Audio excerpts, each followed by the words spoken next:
हाँ नहीं तो आप इधर ही हो ना? Hello, hello, hello. Can we please settle down there? Yeah, please do that.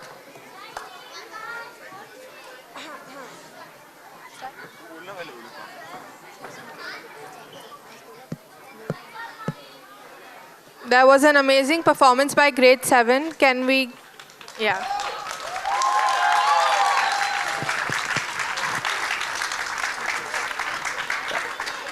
The next play is by grade 9. This is chamber theatre thing. So grade 9 brings to you a rendition of the timeless classic Widow's Might, an emotional exploration of the constraints of traditional family life on women's aspirations.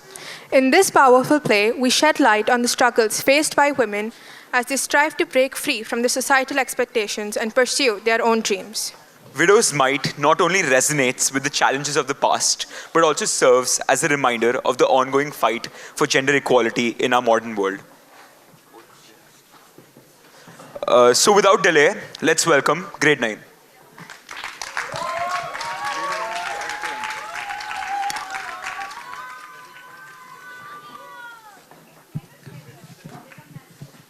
Adapting literary works to the stage using maximal amount of the work's original text and often minimal and suggestive settings.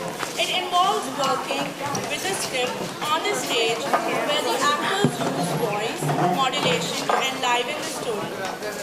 Ninth graders will be performing the story.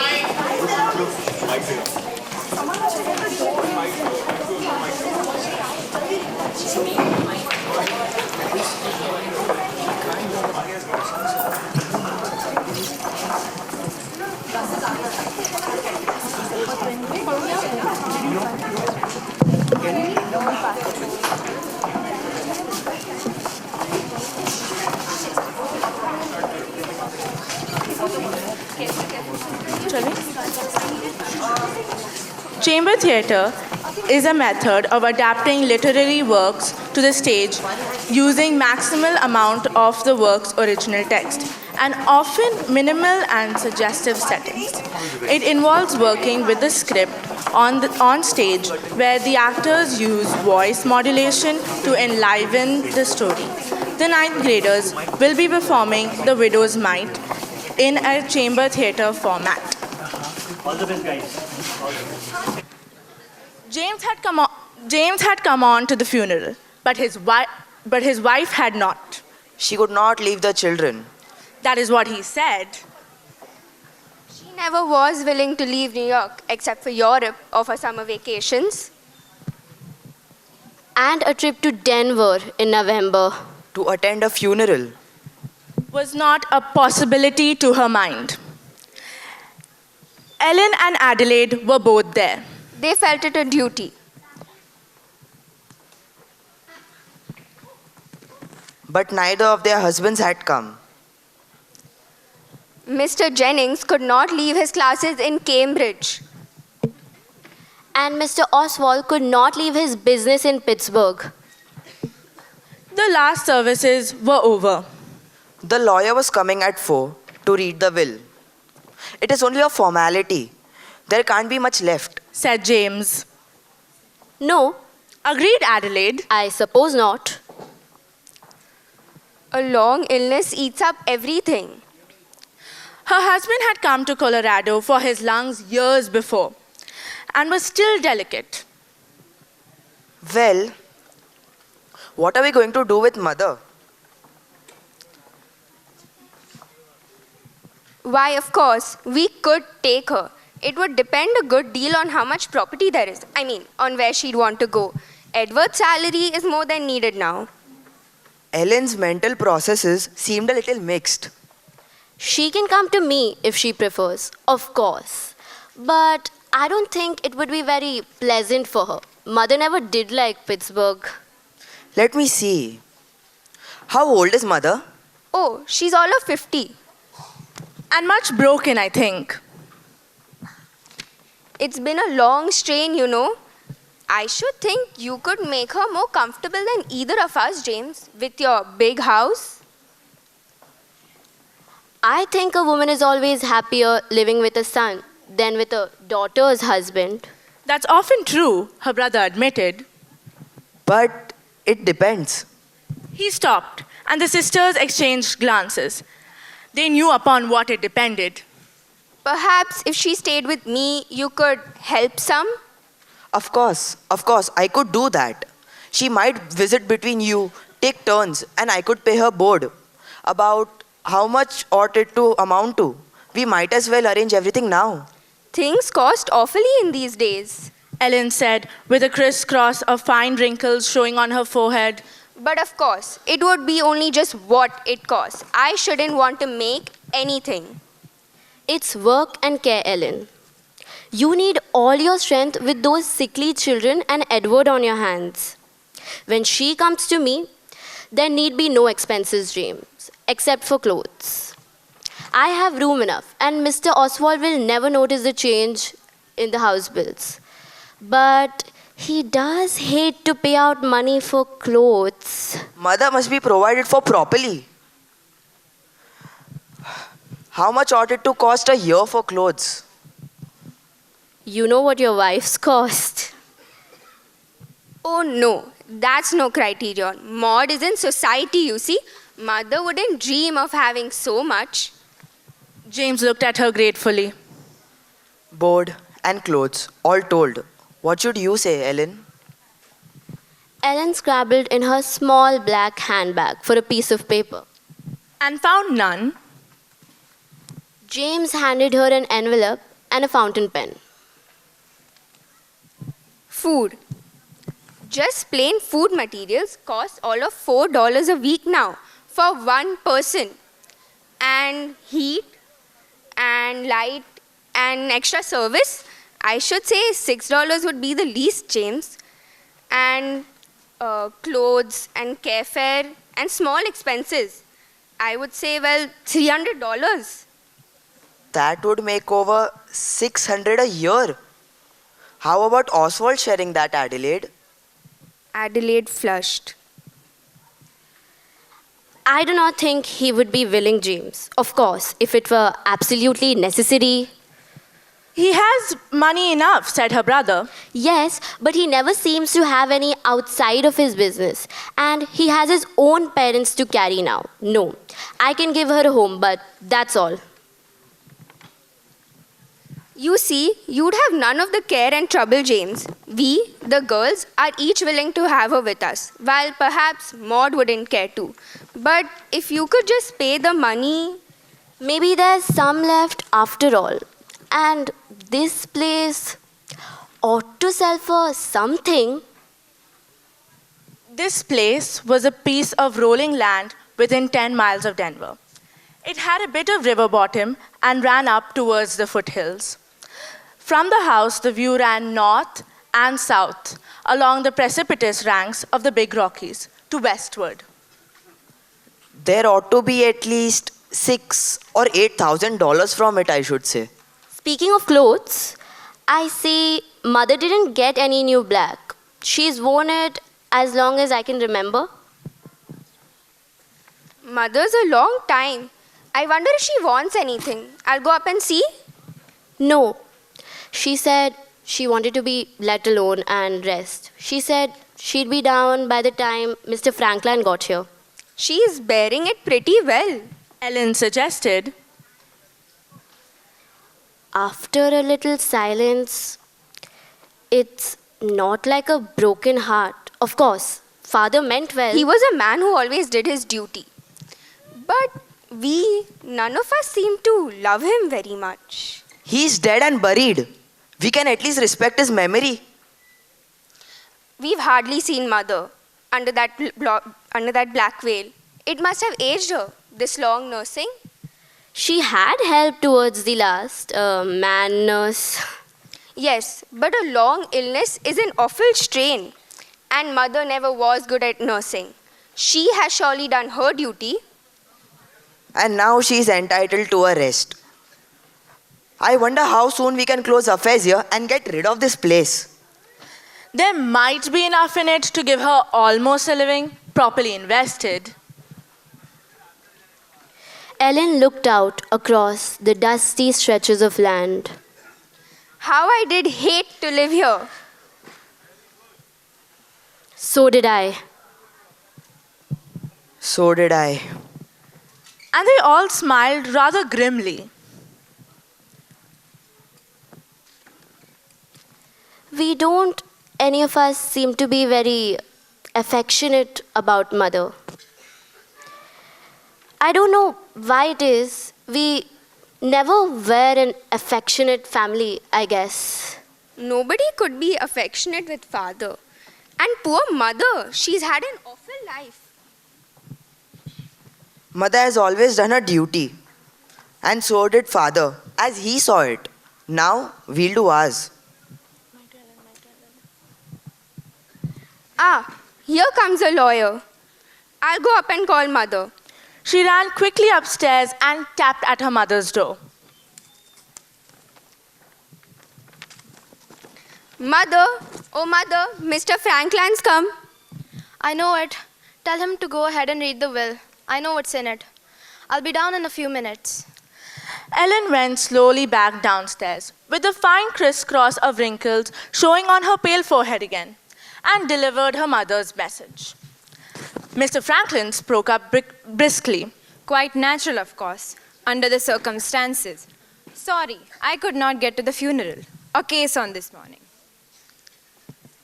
The will was short. The estate was left to be divided among 3 children in 4 equal parts, 2 to the son and 1 each to the daughter, after the mother's legal share had been deducted, if she was still living. In such case, they were furthermore directed to provide for their mother while she still lived. The estate, as described, consisted of the ranch, the large rambling house on it, with all the furniture, stock, and implements, and some $5,000 in mining stocks. That is less than I had supposed. This will was made 10 years ago. I have done business for your father since that time. Mrs. McPherson has taken excellent care of the ranch, I understand, and has had some boarders. Both the sisters exchanged pained glances. There is an end to all that now. At this moment, the door opened, and a tall, black figure, cloaked and veiled, came into the room. I didn't come down here to read that old will. It's no good now. They all turned in their chairs. Is there a later will, madam? Not that I know of. Mr. McPherson had no property when he died. No property, my dear lady. 4 years ago, he certainly had some. Yes, but 3 years and a half ago, he gave it all to me. Here are the deeds.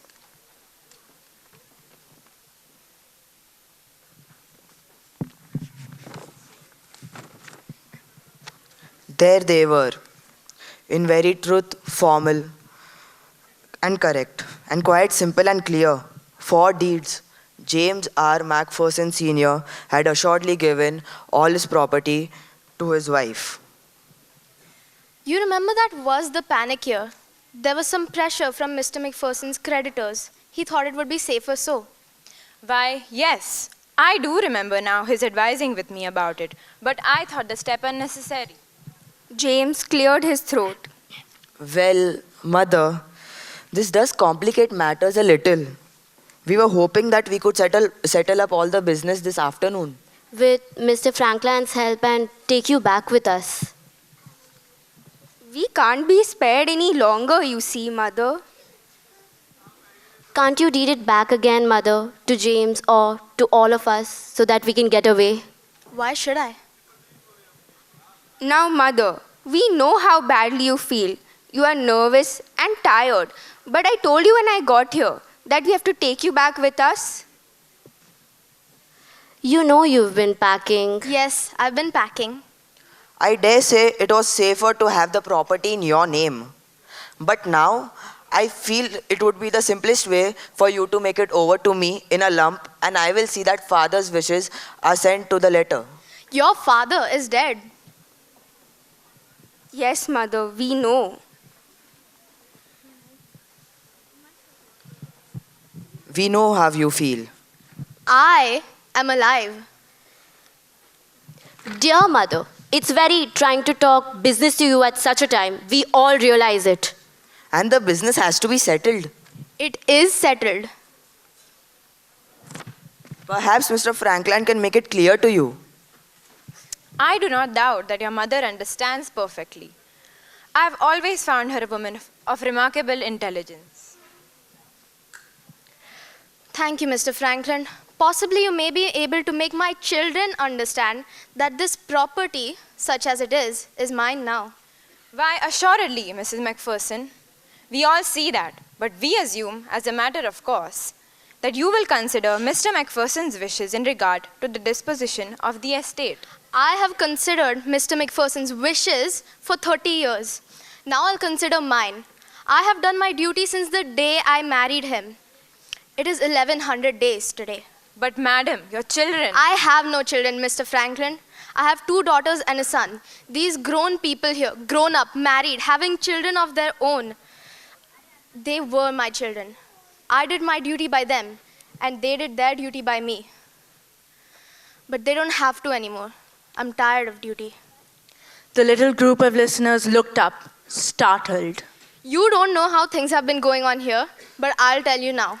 When your father saw fit to make over the property to me, to save it, and when he knew that he hadn't many years to live, I took hold of things. I had to have a nurse for your father and a doctor coming. The house was a sort of hospital, so I made it a little more so.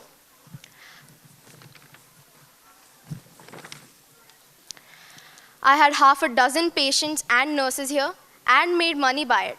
I ran the garden, kept cows, raised my own chickens, worked out of doors, slept out of doors. I'm a stronger woman today than I ever was in my life. She stood up, tall, strong, and straight, and drew a deep breath. Your father's property amounted to about $8,000 when he died.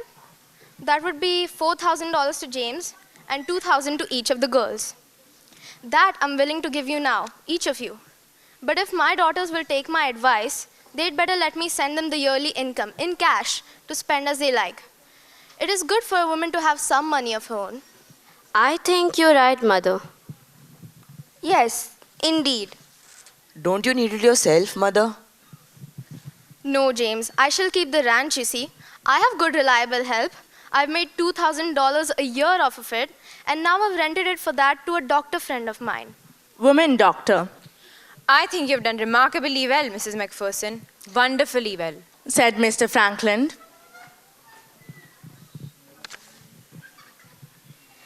And you'll have an income of $2,000. You'll come and live with me, won't you? Thank you, my dear. I will not. You're more than welcome at my big house. No, thank you, my dear. I will not. I don't doubt Maud will be glad to have you. I do. I doubt it very much. No, thank you.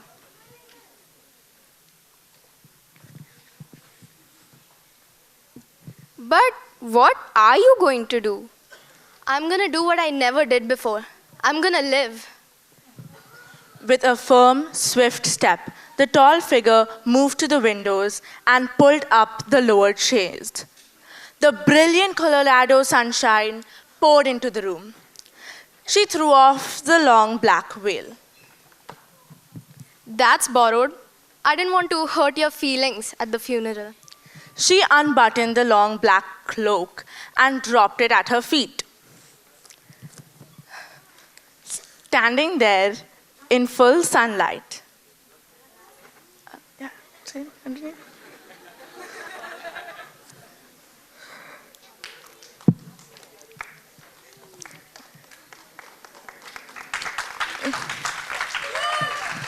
Standing there in full sunlight, a little flushed and smiling, dressed in a well-made traveling suit of dull mixed colors.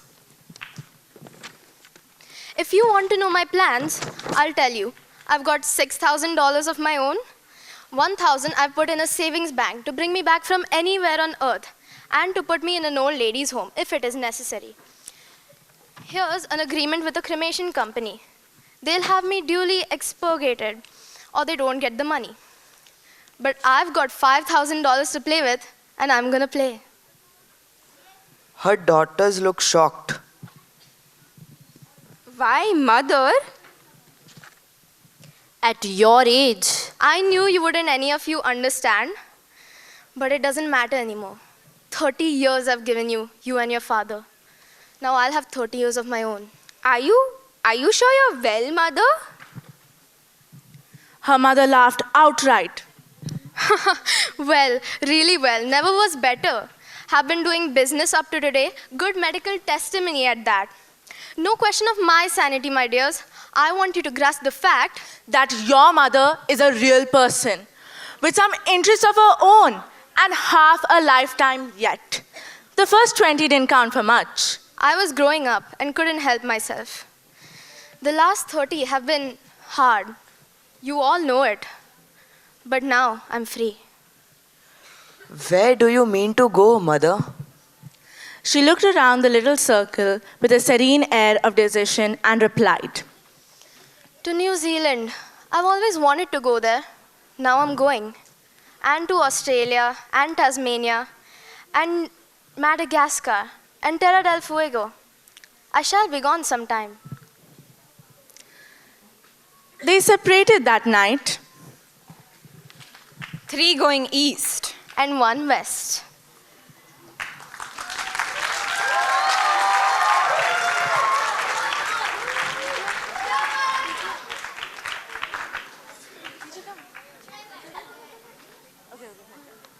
Thank you.